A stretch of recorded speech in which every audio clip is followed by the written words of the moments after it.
नमस्कार। आप सभी का स्वागत है ज्योतिष तत्व चैनल में।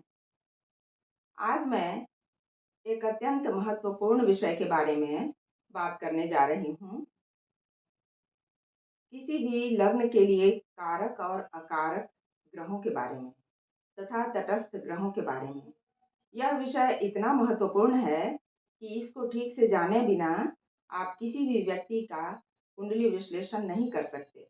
आप सही फलादेश नहीं कर सकते। इसलिए इस विषय को जानना बहुत ही जरूरी है। तो आइए ज्योतिष तत्व की यात्रा में आगे बढ़ते हैं और इस विषय का प्रारंभ करते हैं।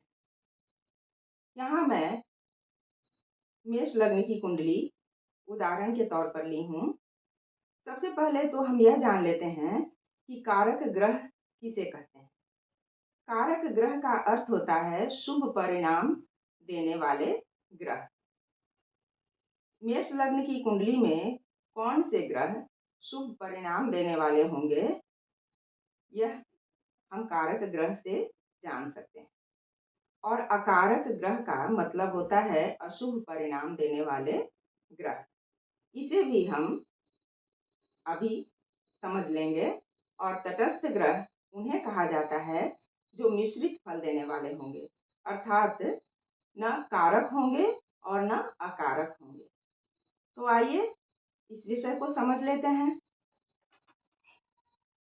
यह कुंडली का पहला भाव है, ये दूसरा, तीसरा, चौथा, पांचवा, छठा, सातवां, आठवां, नौवां, 10वां, 11वां और 12वां। यहाँ इस कुंडली में भाव का नंबर नहीं लिखा गया है, क्योंकि यह मेष लग्न की कुंडली है, इसलिए उसी अनुसार सारे नंबर लिखे गए हैं। मेष राशि पहली राशि है, इसलिए यह मेष लग्न की कुंडली है। और मेष राशि के मालिक होते हैं मंगल। तो लग्नेश हुए मंगल। लग्न के मालिक को लग्नेश कहा जाता है, जो कि मंगल है। अब इस लग्न की कुंडली के लिए कौन से ग्रह कारक होते हैं, इसको ऐसे समझेंगे। पहले, पांचवें और 9वें भाव में जिस राशि का नंबर पड़ा है, उस राशि के स्वामी ग्रह जो भी हैं, वे इस कुंडली के लिए कारक हैं, अर्थात शुभ फल प्रदान करने वाले हैं। तो यहाँ पहला तो मंगल जो कि लग्नेश है, तो ये कारक तो है ही। और उसके बाद ये पांचवें भाव में पांचवी राशि का नंबर लिखा हुआ है, जो कि सिंह राशि का नंबर है। और सिंह राशि के स्वामी होते हैं सूर्य। तो इस कुंडली के लिए, मेष लग्न के लिए, सूर्य एक कारक ग्रह हुए।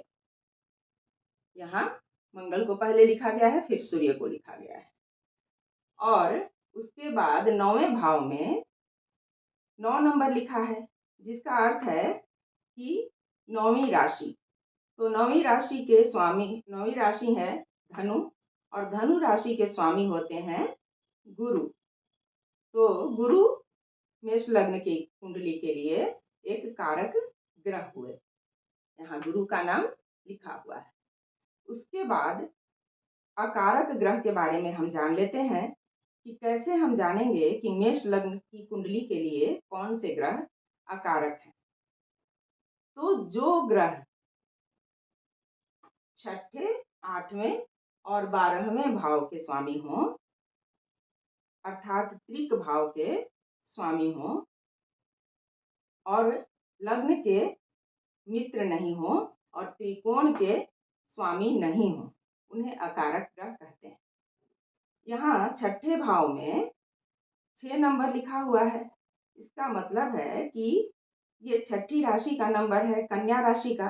और कन्या राशि के स्वामी होते हैं बुध। तो बुध क्योंकि त्रिकोण के स्वामी नहीं है और लग्न के मित्र भी नहीं है, इसलिए बुध को एक अकारक ग्रह इस लग्न की कुंडली के लिए माना गया, यहाँ लिखा गया है।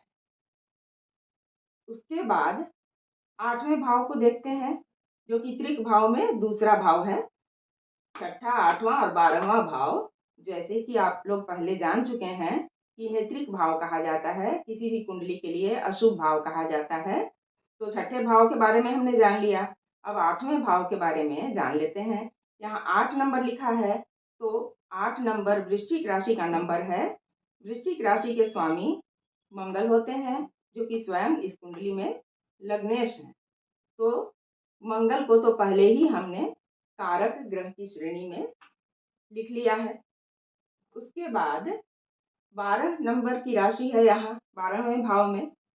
12वीं राशि मीन राशि है और मीन राशि के स्वामी हैं गुरु। तो गुरु, क्योंकि यहाँ त्रिकोण भाव के भी स्वामी हैं, इसलिए गुरु पहले ही कारक ग्रह लिखे गए हैं। तो गुरु के बारे में हो गया। 12वें भाव की राशि मीन राशि है, जिसके स्वामी हैं गुरु, इसलिए गुरु एक कारक ग्रह है, पहले ही इन्हें लिखा गया है, तो ये अकारक नहीं हो सकते हैं। इसके बाद हम तटस्थ ग्रहों के बारे में जान लेते हैं। यहाँ दूसरे भाव में 2 नंबर की राशि है। 2 नंबर वृष राशि है, 2 नंबर वाली राशि वृष राशि है और वृष राशि के स्वामी होते हैं शुक्र। तो शुक्र यहाँ क्योंकि त्रिकोण के स्वामी नहीं है, इसलिए शुक्र को तटस्थ ग्रह माना गया। फिर तीसरे नंबर में 3 नंबर की राशि है, जो कि मिथुन राशि का नंबर है। तीसरी राशि मिथुन राशि है, तो मिथुन राशि के स्वामी होते हैं बुध, और बुध को पहले ही अकारक ग्रह लिखा गया है। उसके बाद यहाँ चौथे भाव में 4 नंबर की राशि है, और 4 नंबर की राशि होती है कर्क राशि, जिसके स्वामी होते हैं चंद्रमा। और चंद्रमा क्योंकि त्रिकोण के स्वामी नहीं है, इसलिए चंद्रमा को भी इस लग्न में तटस्थ ग्रह माना गया। फिर 7वें भाव में 7 नंबर की राशि है, तो 7वीं राशि तुला राशि होती है और तुला राशि के स्वामी होते हैं शुक्र। तो शुक्र को पहले ही हमने तटस्थ ग्रह में लिख लिया है। फिर यहाँ 10वें भाव में 10 नंबर की राशि है मकर राशि, और मकर राशि के स्वामी होते हैं शनि। और 11वें भाव में कुंभ राशि का नंबर है। कुंभ राशि के भी स्वामी होते हैं शनि, जो कि त्रिकोण के स्वामी नहीं है, इसलिए इन्हें भी तटस्थ ग्रह माना गया है। आशा है आप इस विषय को समझ पा रहे होंगे। इसी तरह से मैं अपने आने वाले वीडियो में वृष लग्न के बारे में और भी लग्नों के बारे में, कारक और अकारक ग्रह तथा तटस्थ ग्रहों के बारे में चर्चा करूंगी। और यदि आपको मेरे वीडियो अच्छे लगते हों तो वीडियो को लाइक और शेयर अवश्य करें तथा चैनल को सब्सक्राइब भी अवश्य करें। नमस्कार।